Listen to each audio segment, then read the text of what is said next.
24 जनवरी 1966 से 24 मार्च 1977 11 साल 2 महीने तक प्रधानमंत्री भारत में रही इंदिरा गांधी। 1980 में फिर वो पीएम बनी 4 साल के लिए, लेकिन ये 11 साल एक शासन को मिले, ऐसे ही नहीं मिल गए। जैसे इंदिरा गांधी पीएम बनने की रेस में आई, वो शास्त्री जी के शासन के दौरान सूचना मंत्री थी, कम्युनिकेशन इंफॉर्मेशन मिनिस्टर थी, और मोरारजी को अपने कद से नीचे लगा तो शास्त्री जी के मंत्रिमंडल में शामिल होने में उन्होंने अरुचि दिखाई। ये थी सूचना मंत्री। जब शास्त्री जी की मृत्यु हुई तो सवाल उठा फिर से कि अब कौन पीएम बनेगा।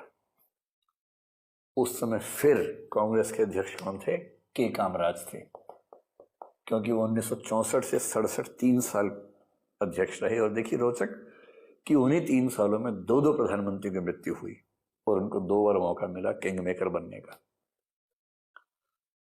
इस बार मोरारजी ने कसम खा ली थी कि पीएम मैं ही बनूंगा, क्योंकि मेरा ही हक बनता है, सबसे ऊंचा कद मेरा ही है। इंदिरा गांधी इस 1.5-2 साल के पीरियड में, लगभग 1.5 साल मान लीजिए, कॉन्फिडेंस उनको आने लगा था कि वो शासन चला सकती है।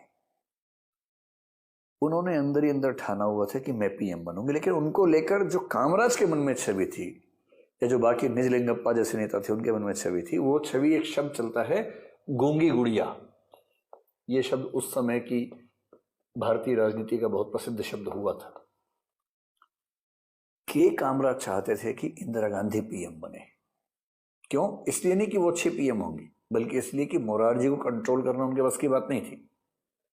पर ये तो बच्ची है, गूंगी गुड़िया है। वो तो बाद में गुड़िया ने दिखाया कि गूंगी है कि नहीं है, लेकिन उस समय उनको लगा कि गूंगी गुड़िया है, इसको पीएम बना देते हैं, शासन हम चलाएंगे, इसको जो बोलेंगे कर देगी, इसे कंट्रोल करना आसान काम है।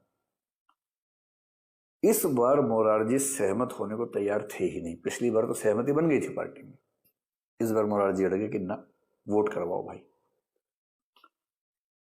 तो कांग्रेस की जो अखिल भारतीय समिति थी, कार्य समिति थी, उसमें इलेक्शन हुआ, इंटरनल इलेक्शन हुआ।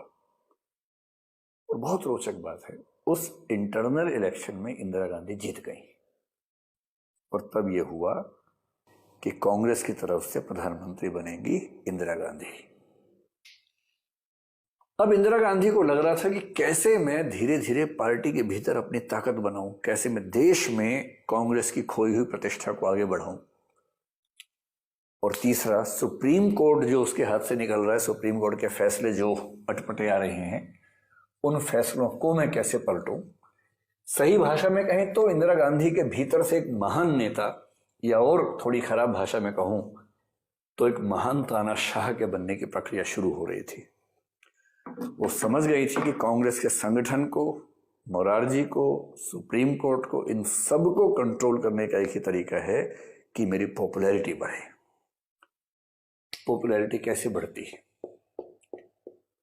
1967 के चुनाव में पहली बार कई राज्यों में गैर कांग्रेसी सरकारें जीती, जिनमें से एक सरकार पूरे बहुमत से जीती तमिलनाडु में, उसका नाम था डीएमके पार्टी। सीएम अन्नादुरई मुख्यमंत्री थे, और नंबर 2 के नेता थे एम करुणानिधि, जो उस समय के युवा व्यक्ति कहलाते थे, युवा नेता थे। इंदिरा गांधी ने एक पॉलिसी बनाई। उनको लग गया कि जब तक मैं गरीबों के पक्ष में काम नहीं करूंगी तब तक बात बनेगी नहीं। और ये गोलकनाथ फैसले के बाद से गरीब लोग परेशान थे, अमीर बहुत खुश थे, राजा लोग, जमींदार लोग खुश थे, गरीब लोग परेशान थे। इंदिरा गांधी को समझ में आ गया कि अगर लोकतंत्र में आगे बढ़ना है तो गरीबों को पक्ष में लेना पड़ेगा। और गरीबी हटाओ जो नारा उनका 1970-71 में आया, उसकी बैकग्राउंड बनने लगी। और 10 सूत्री कार्यक्रम, 10 पॉइंट प्रोग्राम उन्होंने अपना अनाउंस करना शुरू कर दिया। सीधे सीधे वामपंथ की ओर, लेफ्ट की ओर, लेफ्ट का मतलब सामाजिक समानता के वादे की ओर चलने लगी। इसमें इनका एक नारा था बैंकों का नेशनलाइजेशन, बैंकों का राष्ट्रीयकरण, यानी बैंक सरकारी बैंक हो जाएंगे, प्राइवेट बैंक नहीं रहेंगे।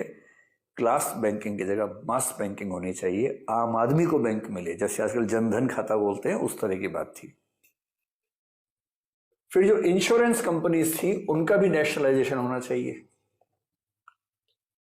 जो गांवों में लैंड सीलिंग की बात थी, लैंड रिफॉर्म थी, वो शहरों में भी आनी चाहिए अर्बन लैंड सीलिंग, ये बात करनी शुरू कर दी उन्होंने।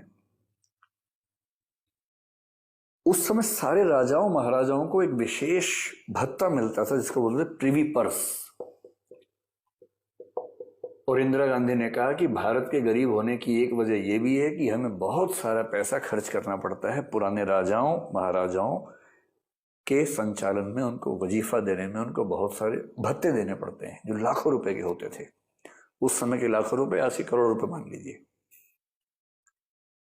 तो प्रिवी पर्स इन्हें खत्म करेंगे, ये भी उनका नारा था। इससे सारे राजा नाराज हो गए और धीरे धीरे इंदिरा गांधी के खिलाफ माहौल बनने लगा। 1969 आते आते स्थितियां इतनी बिगड़ गई कि कांग्रेस पार्टी के दो फाड़ हो गए। एक तो वजह यही थी, इंदिरा गांधी के वित्त मंत्री थे मोरारजी देसाई, और मोरारजी देसाई थोड़ा सा पूंजीवादी मानसिकता के आदमी थे, मुक्त बाजार के समर्थक थे, मुक्त उद्यम के समर्थक थे। गुजरात की मिट्टी भी ऐसी है कि वहां से आमतौर पर मुक्त बाजार का समर्थन करने वाले लोग ज्यादा आते हैं।